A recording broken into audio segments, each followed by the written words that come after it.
Byan Woo, who comes by to say hi. Brian, how are you? How are we doing, guys? We're doing pretty good. What's that smile for? I just like the Bryce bashing first thing in the morning. Do you? We're not bashing. He said he would do it tomorrow. He I'm had a bashing. busier day. I'm bashing. You're bashing? Yeah. Kind of don't blame you. It's like it's an all-day thing. You guys, It's early in the morning all the way to the end. I don't mean to get cheesy kind of right off the bat, but like, you guys kind of all really like each other, don't you? Yeah, except for Bryce. Everyone else is Birds of a feather flock together, opposites attract. When I look at you guys, it's a Bay Area boy, it's a Florida boy, it's an Arkansas, Texarkana boy, Yeah. it's a New Yorker, and it's a Dominican Republic. Yeah. I mean, really, like all corners You've of. got it all. Yeah. Yeah. Well, and then Emerson's like, what, backwoods Georgia, right? Whoa. Why has it got to be backwoods? I asked him. Southern Georgia. He said he was from a very small town in Georgia. We call that Southern Georgia. All right, you call it whatever you want. I'm going to call it backwoods Georgia. Country I Georgia, just yeah. call that Georgia. You know, It's not Atlanta. That's what I'll guess. how big a deal, though, that you all come from some different places and yet all kind of come together to build the foundation of this thing? Yeah, I don't know. I think, like you said, I think the chemistry behind the scenes is definitely has a lot to do with it. We get along super well. We love spending time with each other on and off the field, in the dugouts. All the time that we have before games, catch, bullpens, all that stuff. Like, everybody's super talented on the field, but everybody's personality and the way that they, their drive and how competitive they are, it's all healthy, and it's all just wanting to help each other and also, be the best that they can be for the team. So it's a dual role, but I think everybody, does it really well. You visit with any of those guys in the off season? You can go fishing with Luis or anything? I didn't get the invite to fishing this year. I'm hoping maybe next year. Okay. Yeah, I've heard You a lot. need to have a better I've year. heard a lot about the Yeah. boat. I've heard a lot about how amazing of a fisherman Louis is. Do you have any concern that he named the boat the Rock? Rocks are pretty known for sinking. That seems like a terrible name. They're also a named boat. for being steady and anchored. And I think they're great for a lot of nicknames, but not a Maybe boat. not the boat. Boats Hey. specifically, you want to stay afloat. if there's one thing I'm not going to question, it's Louis doing his fishing. Yep. He seems like he's got it pretty dialed in. Do any of you guys visit, though? Do you find a way or stay in touch throughout the off season? We stay in touch throughout the off season. I know that a couple of guys will run into each other if they're on the same coast. But us being pretty spread out, it's tough. I don't, go. I'm not going to Florida or Texas anytime soon Not unless shooting Gopher, Prairie Dogs. unless down there. I've told Bryce I want to go to an A&M game. I've told Em I want to go to a Georgia game. Yeah. I want to experience some real SEC football, but besides that we haven't. But I mean weddings and stuff you kind of run into each other, off season things, but maybe we'll have to get some going for next Do year. you kind of shut it down in the off season and just get super chill mode, or what is your off season? Yeah, I like to get away, relax, a lot of golfing, beach, be with family, friends. I'm not running around too much. Obviously, you travel around. I try to go see family, East Coast and whatnot. My sister lives in Hawaii. My grandma's in South Carolina. It's covering, all over the place. But no, it's mostly just relaxing, enjoying my downtime, enjoying being with family and friends that you don't really get that time during season. You don't miss leg day very often, though, huh? Yeah, you don't take too many weeks off of working out, but it's all kind of blends together. It is interesting. Everybody always talks about the arm mechanics, right? And the arm angles and the measurements of this and where the ball's released and all that fun stuff. But for you especially, I mean, it starts at the ground level, does it not, with your legs? Yeah, it's a lot of leg stability, core. I think it's not as much super heavy lifting that you might think. It's a lot of lower body stuff and stability. It's a lot of core strength. It's a lot of the upper half is a lot of maintenance, shoulders, mobility, things like that. We're still pushing weight, but it's all kind of making sure that it's all functional towards pitching. Talking to Byan Woo, and we will get to this year in a moment, but I wanted to just jump back to last year. You get hurt a little bit to start the year. You finally get out there, and you're just absolutely on fire to start the season. When you're in a zone like that first however many starts, What is that confidence like when you're taking the mound every 5 days? Yeah, I think it's. I think it kind of goes back to just really buying into our pitching philosophy and you hear it all the time of the dominate the zone stuff and the counts and all that things, but it's really only as good as you make it personally. It's only as good as you buy into it, and so I chose to really commit to it last year, and especially missing the first part of the year, I knew what I was really focused on and working on as I was coming back in my rehab starts, and then so that when I did get back, I can kind of hit the ground running. So, I think when you're pitching as well as I was in the beginning of the year, it's really just like a simplistic plan. You're going out. You're not thinking about too much. You're just kind of going after guys and playing the game. And luckily, kind of things went my way for a little bit. So I remember talking to you right before we came down last year. We talked on the phone, and one of the questions was, all right, what are you going to do to get better against lefties? And your answer, to roughly quote you, was, not that much. I'm just going to kind of do what I do, but better. And I remember talking to Brock afterwards and being like, kind of curious to see if that works. I mean, like, righties and lefties are pretty different. Are you going to be able to – well, hell, man, look at these stats last year against righties versus lefties. They're almost identical. I mean, lefties had like 60 points more in OPS against you than righties, almost nothing for major league splits. It worked. You just had to be better at the things you were already doing.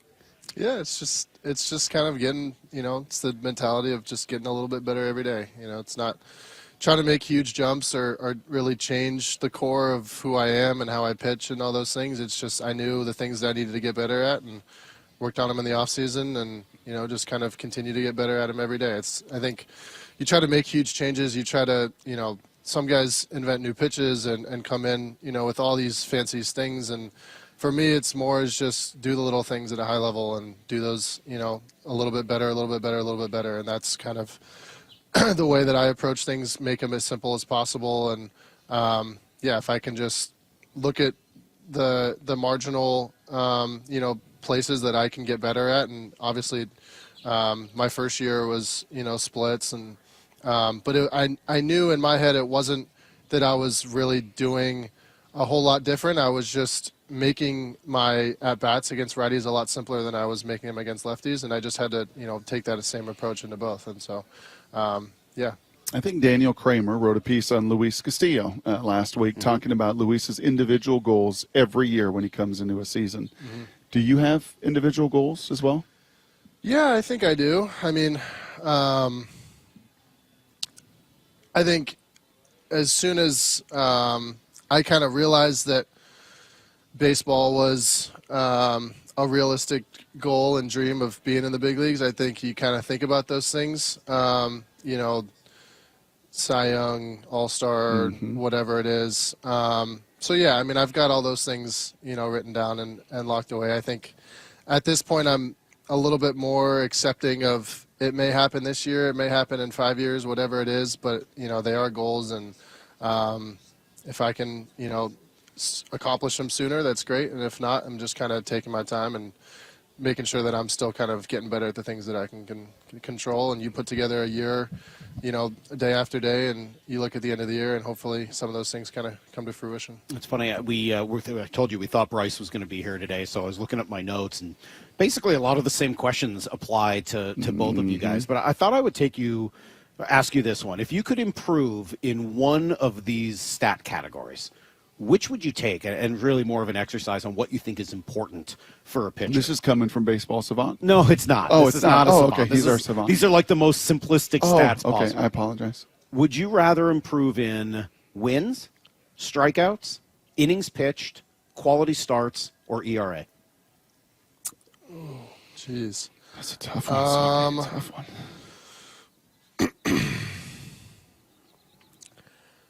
I'm probably either taking innings or quality starts. I think if you put together whatever you're top of the league in quality starts, you're a horse. If you're top of the in innings, you're a horse. I think obviously ERA and all that stuff and strikeouts, it's all important. But in terms of what we're trying to do as a team and my role in the staff and trying to get better at some things. I think,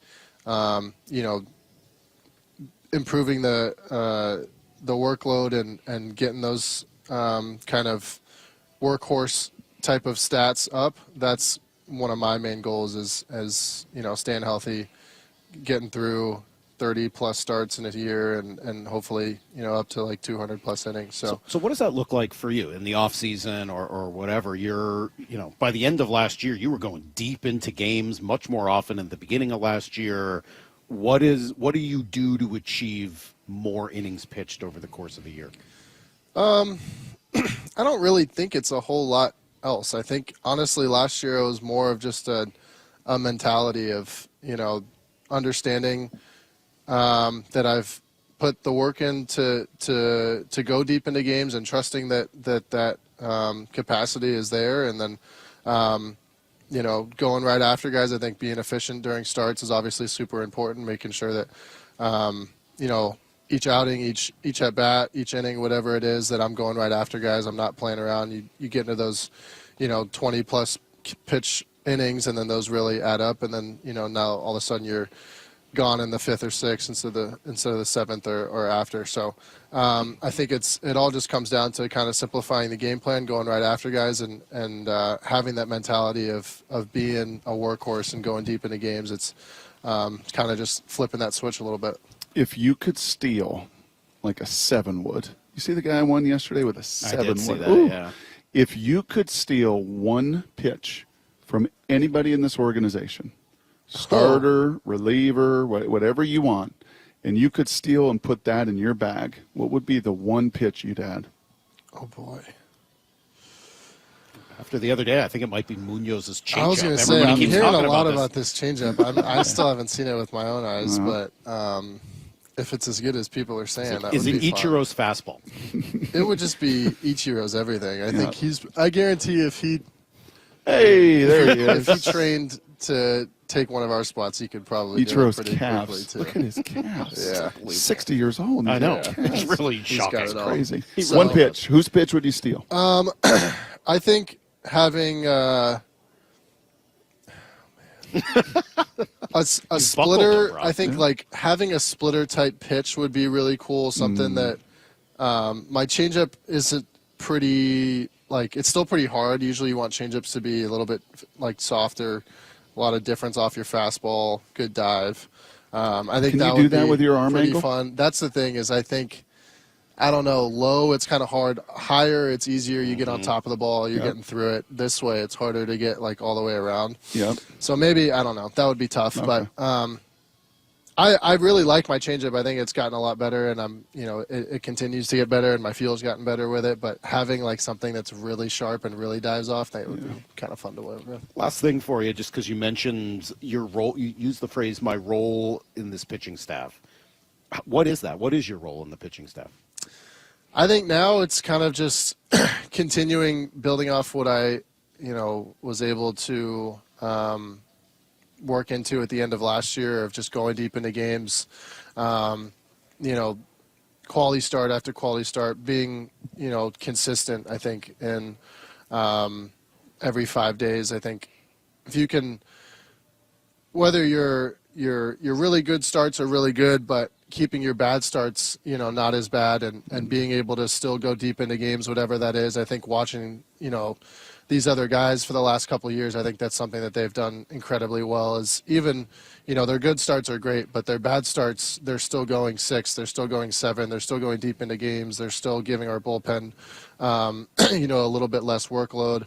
And I think that's really the culmination of a couple of years of in the league and realizing what's important as a starter. And I think obviously all the fancy whatever strikeouts and all the stats are fun, but I think when it comes down to it, being a real workhorse and getting deep into games and putting up innings, and I think that's what's super important to me. And then all the other stuff kind of works itself out. Hey, thanks for watching us at Spring Training. If you want more of this kind of content, it's pretty easy. Just subscribe. Yep, and you can always download the app. I think he tells you that every once in a while. You can download the Seattle Sports app as well.